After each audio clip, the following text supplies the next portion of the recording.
Hey YouTube, welcome to my channel. If this is your first time joining me, I am Taisha. I am the founder of Empower Her Within, which is a safe place for women who are healing from unhealthy relationships, get back to themselves, and start living their best life. So this video, in particular, I am talking about the 8 different countries that I visited since the pandemic. So as I'm sitting here in Costa Rica, what better place to talk about my experiences over the last 5 years or 4 years when you talk about travel? So, like many, the pandemic changed me in profound ways. It changed my perspective on things. And what it did, it forced me to go inward and discover or come on this quest to discover myself. I found that I was repeating patterns that were not healthy for me, found myself in unhealthy relationships, whether that's with romantic friendships, all types of relationships, right? And I wanted to break free of that. Didn't know quite how, but wanted to go down that journey.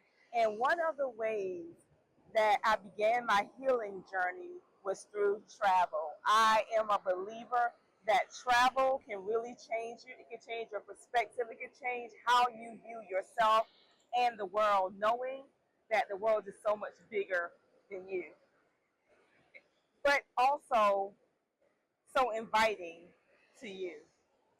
So we'll start off in 2021. Yeah, the pandemic was still going on.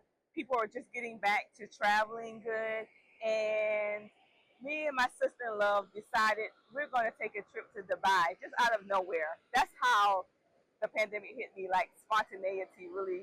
And I'm usually a pretty planned out, controlled person. But we decided to do that. We went to Dubai, and in my trip to Dubai, we actually hit 3 different trips in one trip. So 3 different countries, one trip, which I highly recommend to people who are traveling. If you can go to multiple destinations in route or going or coming back from your main destination, I 100% recommend that. So in this case, on our way to Dubai, we were able to have a long layover in Paris, and I did that intentionally. Of course, you can pick 2 hour layovers, but that doesn't give you time to get out of the airport. So we decided to do a whole day layover in Paris, and it was beautiful. Got to see the Eiffel Tower. Got to be on that lovely avenue that's so popular with the sidewalk cafes and the beignets. So at this time, I was plant-based, and this was at the beginning of my plant-based journey. And so I was kind of concerned about the things that I would be able to find to eat in different places. So in Paris, I almost didn't care because I went the beignet. I went the beignet, I went the croissant, I went the cafe, the little coffees.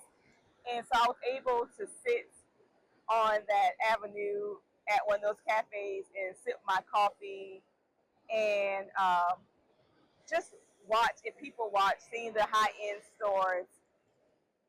But the biggest thing out of that trip to Paris was the ability to meet my sister-in-law's sister for the first time, and she lives in France. And so being able to meet her and hug her and feel the love coming from someone that I never physically met before was just a beautiful experience. So that was the beginning of my healing journey in Paris. We only stayed about 8 hours.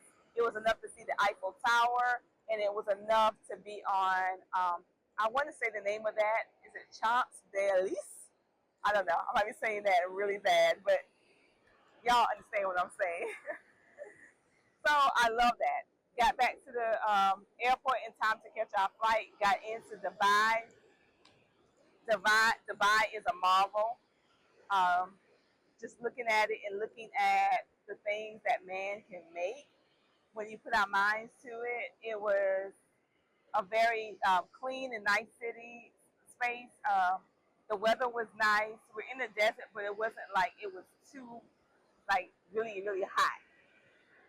It was what surprised me about Dubai was that it wasn't like bright sunshiny. It was like overcast, and I was told that was because of the sand particles in the air. But it was like that the whole time. So in Dubai, of course, we went to the mall there, beautiful, and of course we did the Burj Khalifa, which, man, when I got to the top of that building, it really, I sat there for a moment. It just in awe, first of all, and then gratitude. And I think that moment is one of those times I really started my gratitude practice and really being more intentional about it, because when I sat there, I felt, and I looked over the area, I just felt a sense of just being thankful for the experience. I think at that moment it's sunk in that I was in the pandemic. We were still in that funny phase, yet I was traveling and I was sitting on top of the world. And I began to come into myself in sorts at there. Another thing about Dubai were the souks, where you go in and you shop and they're like a little maze through. I'm telling you, I would have had a hard time with that without my sister-in-law. She was used to that kind of stuff. She was wheeling and dealing.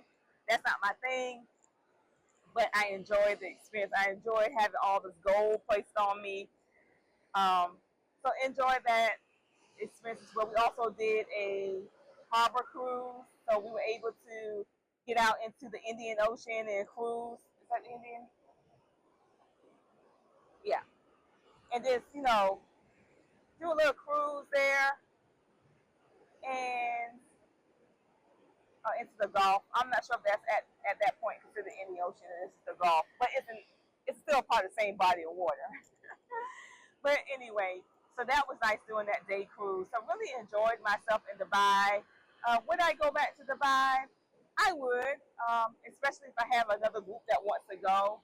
But I have such a long list of places I want to see that I don't know if I'll get to revisit it or not. But happy for that experience. So also the night life in the desert, going out to the belly dancing party, riding the camels, doing the dune rides. Now that I would never do again. I was motion sickness, and like we had this forerunner, and thank God that I was able to sit in the front seat, because otherwise I would have never made it. It was a young guy in the back that we met, and I know if I was back there, I would have to just tell him, let me out in the middle of these dudes and I'll figure it out, because I would have gotten so sick. I was already sick from it. So when I got out of that, that was one of those times I just want to kiss the ground and say, you know what? I've done all kind of things, but that dune riding and that forerunner and them going up and down those hills and around, thank you, Divine, but no thank you for that. But I did enjoy being out in the desert and all that sand and beautiful, and riding the we did four-wheelers out there. So we made a day of it out in the desert. So that was great. I think if I would go back, I would do like the Bedouin camps, when you go out to their camps and they take care of you out there. So who knows? Who knows? If I may see me again. So next on the list, Amsterdam. So on our flight back to the United States, we elected to go through Amsterdam. That was an option, and we did. And Matt, this was October. And let me go back and say, in Paris, it was cold. So I went from being in a full coat in Paris, which I'm glad I took, to being in shorts in Dubai, to going to Amsterdam, which was not as cold as Paris, but it still was cold. It was cold. And it was kind of rainy. So we were able to take the train from the airport into Amsterdam, which was great. It was a great ride, clean train, no problem getting there and figuring it out. And went into the city, passed by the red light district, got a little eyeful there, even though it was the middle of the day, so it's kind of slow. So, but still, with some things. Ate at a little cute little cafe there that I was able to eat some plant friendly food, plant based food, and then we took a little the boat ride on that little and through their canals. It was so neat. That was really neat. It was cold, and then I was kind of miserable, but I was so much. I didn't really take pictures because I really was so captivated by the scenery and seeing the city. Now, I would love to go back to Amsterdam, especially in the springtime when things are blooming, and explore that a little bit more. So that was 2020. That was three: Paris, Dubai, Amsterdam. 2021. So in 2022, I went to Puerto Rico, San Juan. Went there with some family members and spent some time there for a birthday celebration. And we stayed in Old San Juan, which I loved. We stayed in a nice little boutique hotel. I love boutique hotels.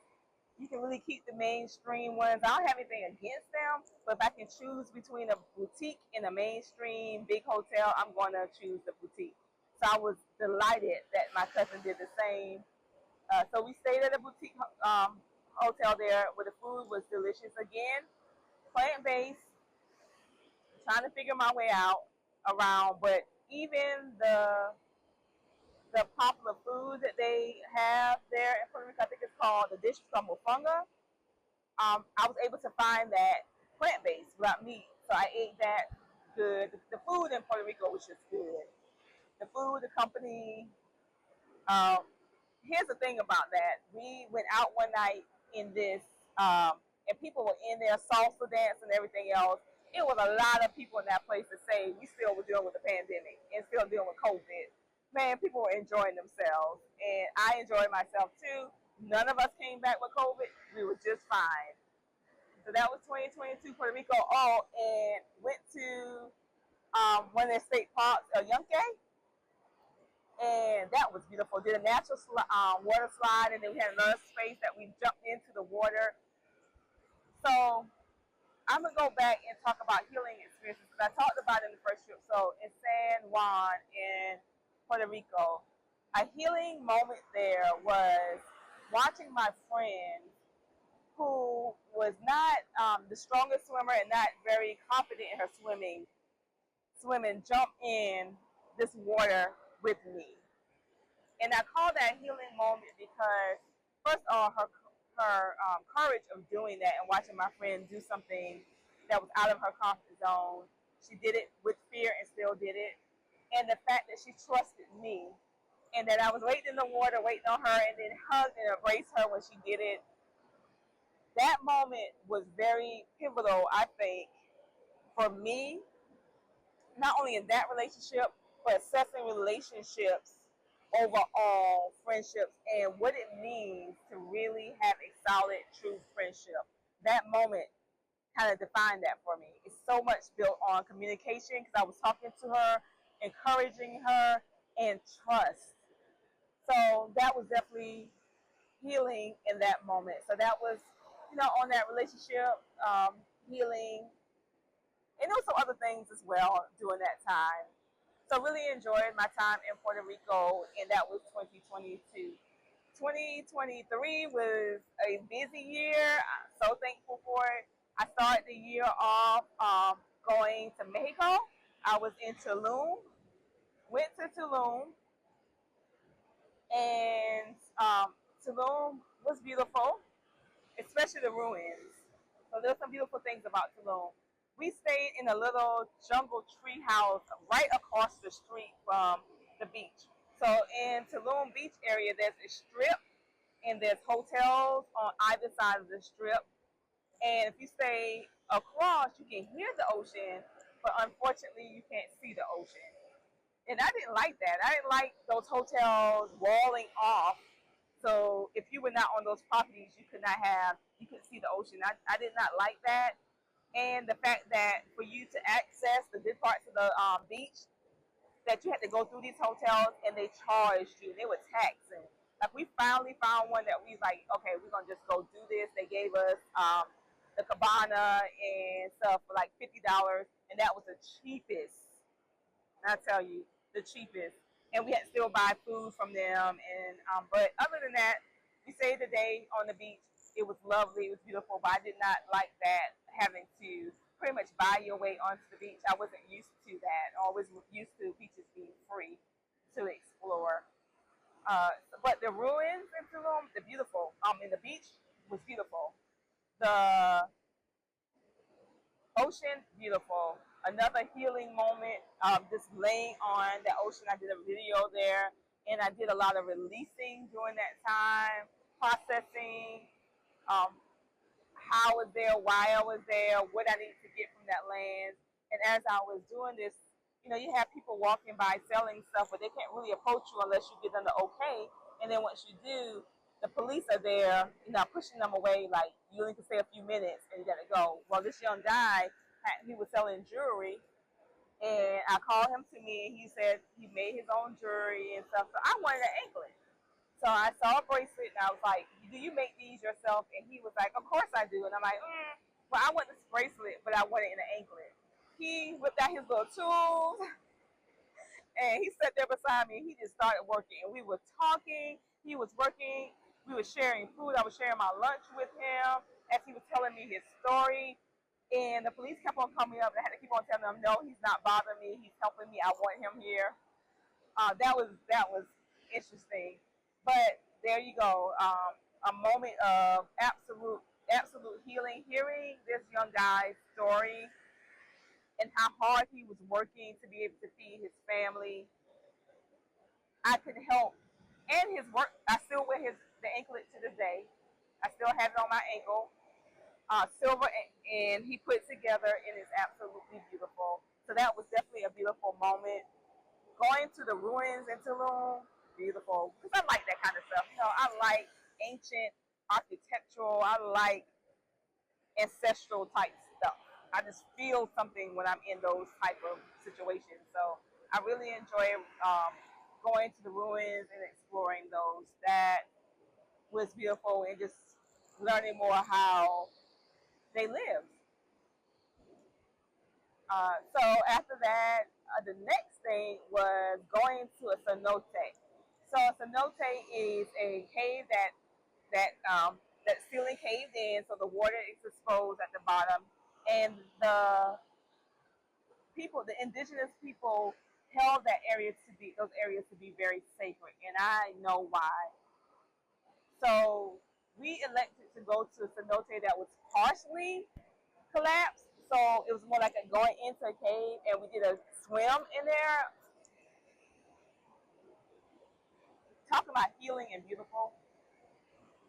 When I got in that water, I could just feel. I was a little nervous, but I got in the water and just started swimming around and going with the guide.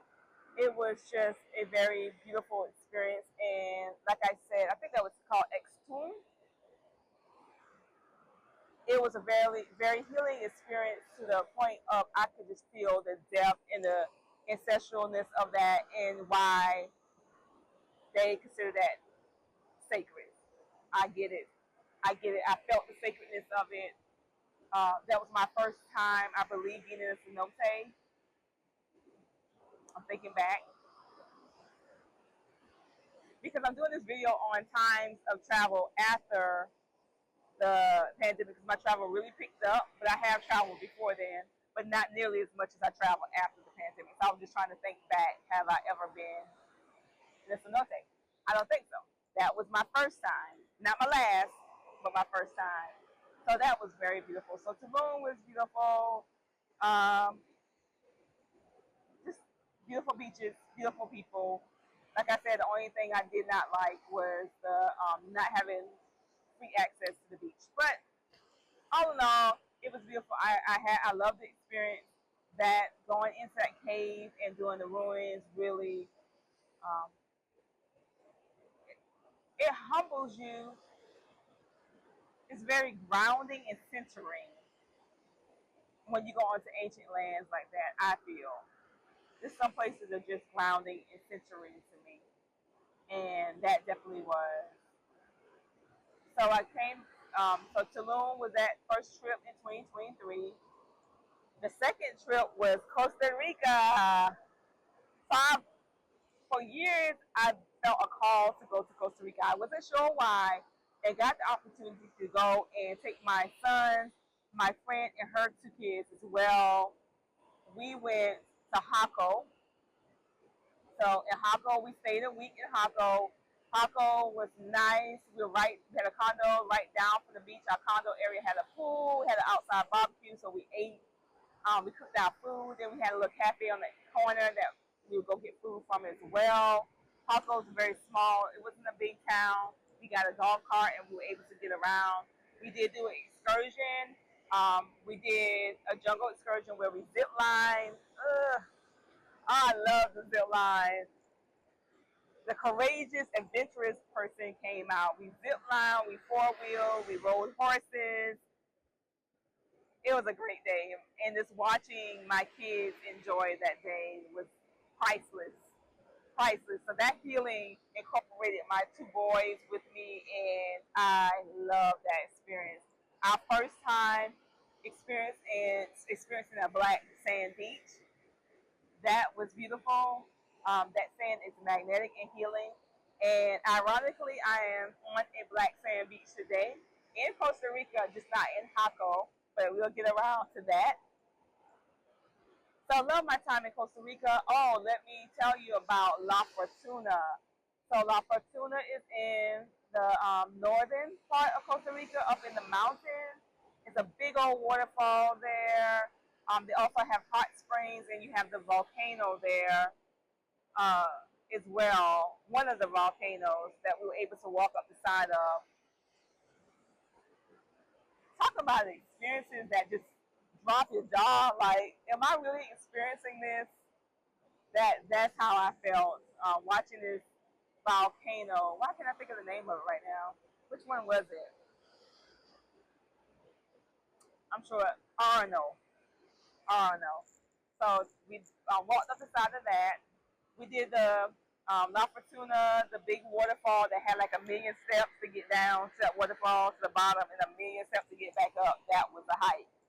Then when we got down there, like people were swimming in the pool part. I was a little nervous because you got this massive waterfall coming down with all this power, and then people were swimming in there.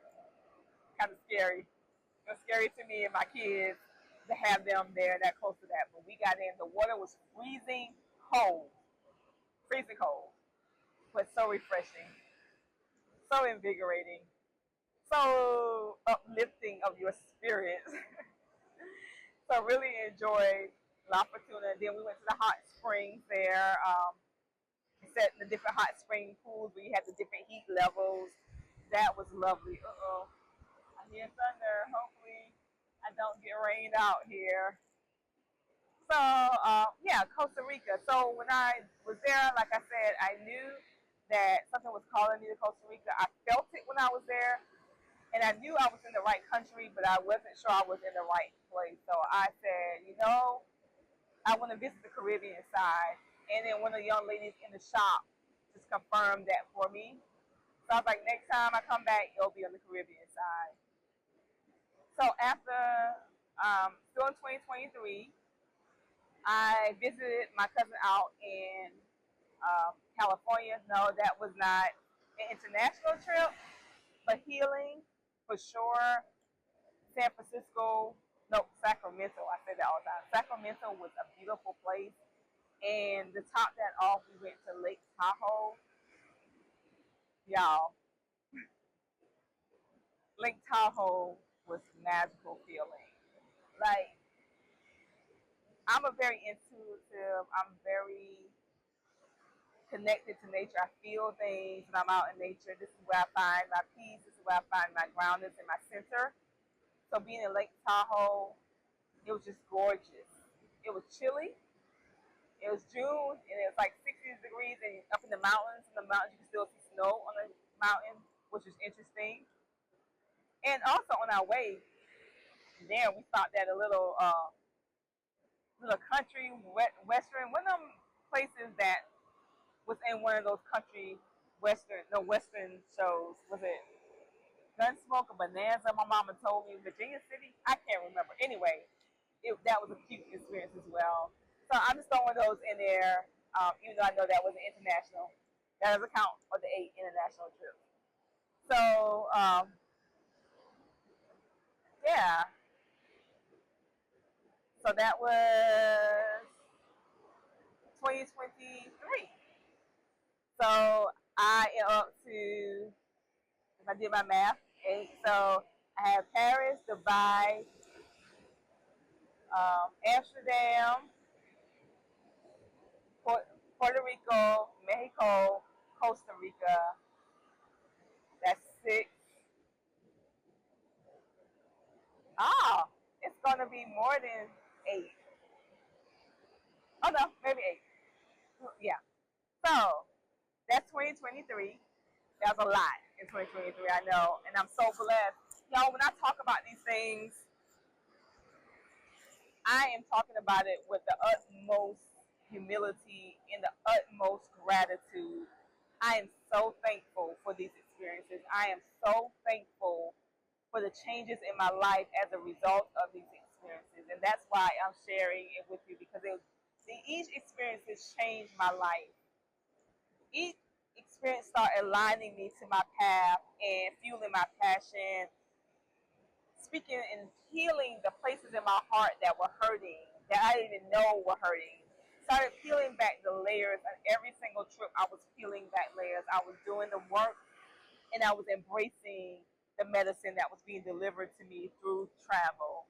Of course, I had other tools as well with my yoga, my meditation, prayer, all these other tools.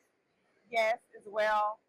We're talking about travel today, so that's what I'm going to stay on. So, in 2024, I celebrated a big birthday, and to celebrate that, we went to Zanzibar and Egypt. And for those of you who maybe listen to this and like, when in the world is Zanzibar? I know there's a lot of information out there about Zanzibar now, so you may know it, but it's on the east coast of Africa off the country of Tanzania. It's actually a part of Tanzania.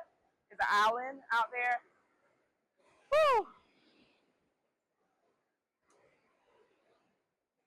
Another life changing. Zanzibar was absolutely stunning. I remember watching a YouTube video after I got back, and the girl said Zanzibar's catfish. And then she was like, they show you all these nice pictures, but then the reality of it is this. So let me level set with everybody to understand that a lot of these countries, especially the ones I choose to visit, that are not in Europe, they're in Africa, Latin America, and stuff. There are beautiful places and glamorous parts of it, but it's also the everyday person part of it as well. And these people are normally not rich. They're normally are just making it. They're servicing the people who come there to tour there, but they're not living.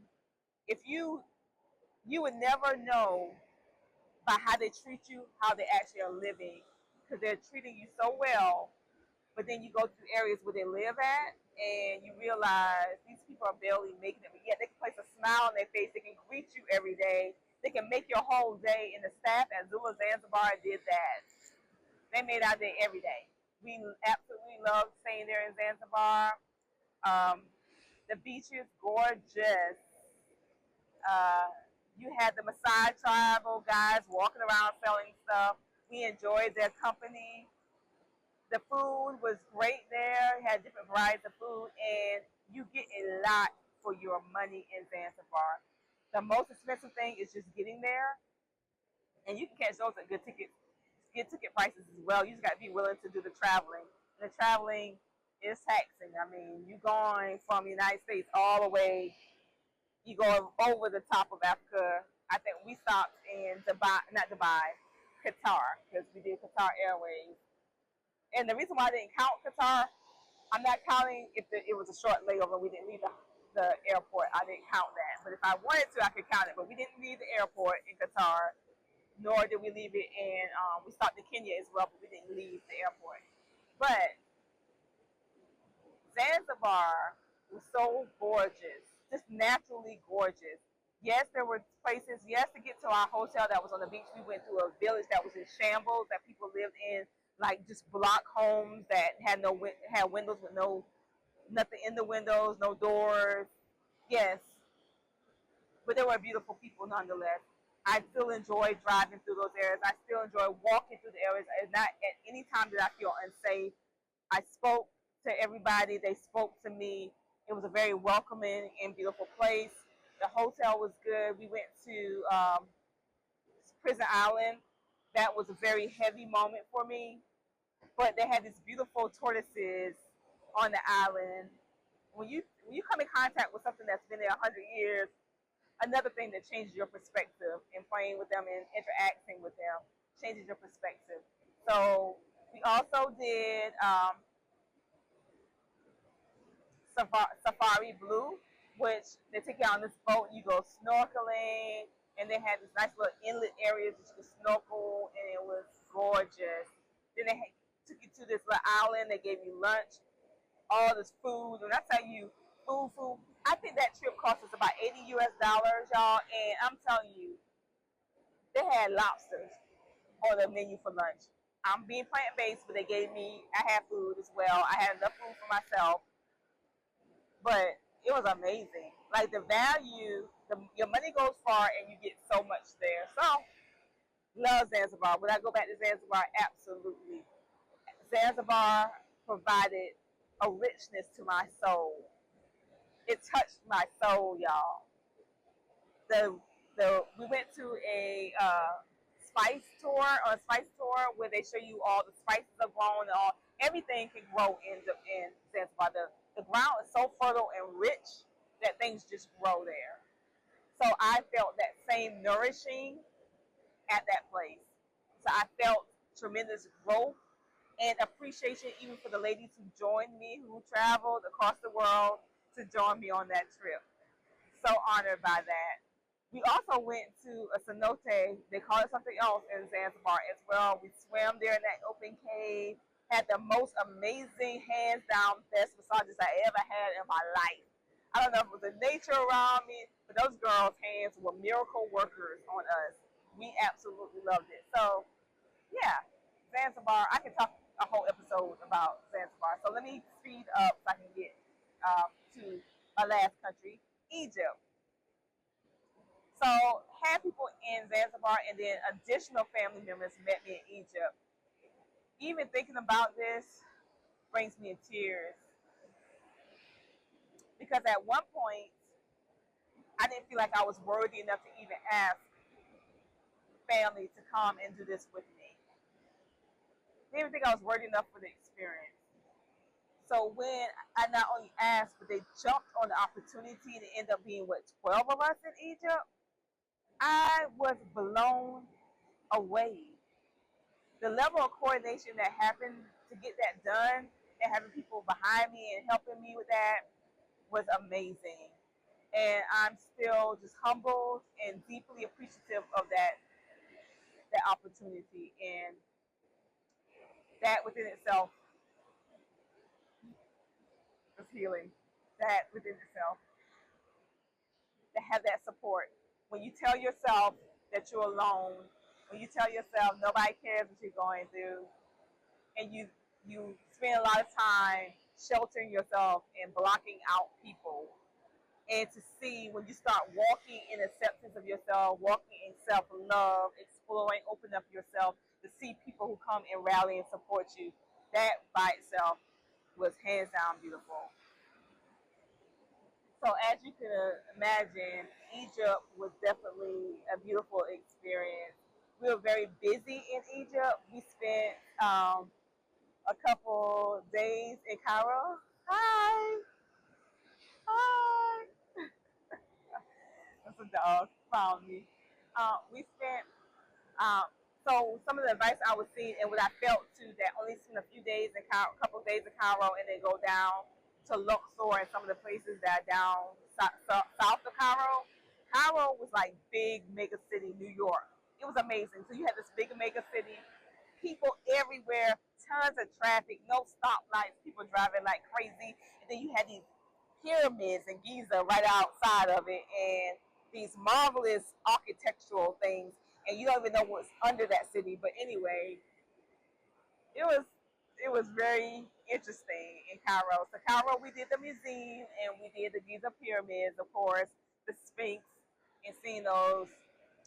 I'm telling you, there's no picture that I've seen, no movie had depicted those things the way when you're there a lot, you're there in person, you stand beside one of those pyramids and you realize how small you are. You realize how people were before you that manufactured these things that to this day scientists cannot replicate and don't know how they did it with the tools that they were supposed to have at that time. another humbling experience, another awe, another, let me sit with myself and digest this. How powerful are you? Was one of those questions that came up. You are powerful. That came in my spirit so many times in Egypt. And then when we went down to Luxor, the Valley of the Kings, seeing the ruins and stuff down in Luxor, and staying at this Airbnb with the most beautiful staff. We got treated so nicely by the staff. We rented out like a 6-unit apartment building, and we were just treated so well by them. And forever grateful for them. I gained new family there. And all this was just opening me up. My heart space has been enlarged by all my experiences. It has been enlarged by the people. It's been enlarged by the places. It's been enlarged by the things that I did with those people and at those places. And I am so grateful for that.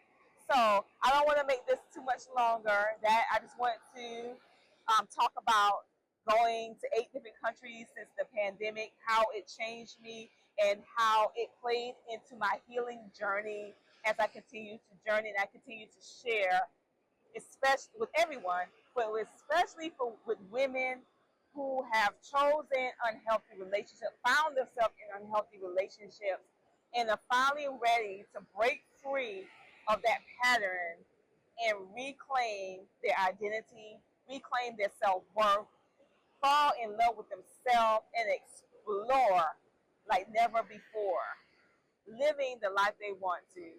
So I'm here in Costa Rica again. I've been to Costa Rica before. This is my 3rd time. I came to the Limon province, Puerto Viejo, in February. Now I'm back here again, spending longer time here. I absolutely love this place. It's magical to me. I'm sitting here on a stump on a black sand beach, which you'll get footage of as well, feeling the magnetism through this beach. The sand is magnetic, very healing. So I'm grounding myself in the sand as I sit here and talk to you. Beautiful backdrop with my moped, my transportation while I'm here. Just enjoying every moment. So I am living proof that you can hurt, people can tear your heart apart, and you have the power to put it back together. You can mend your heart. And there's experiences, there are things that are all conspiring together to help you in that process. So, thank you for watching. Please remember to like this video and subscribe to my channel as I bring you more footage on my healing journey, inviting people in on this, inviting women as I heal through travel, through yoga, through coaching, helping other women heal as well. So thank you so much. Remember to like and subscribe, and I'll see you next time. Peace and love.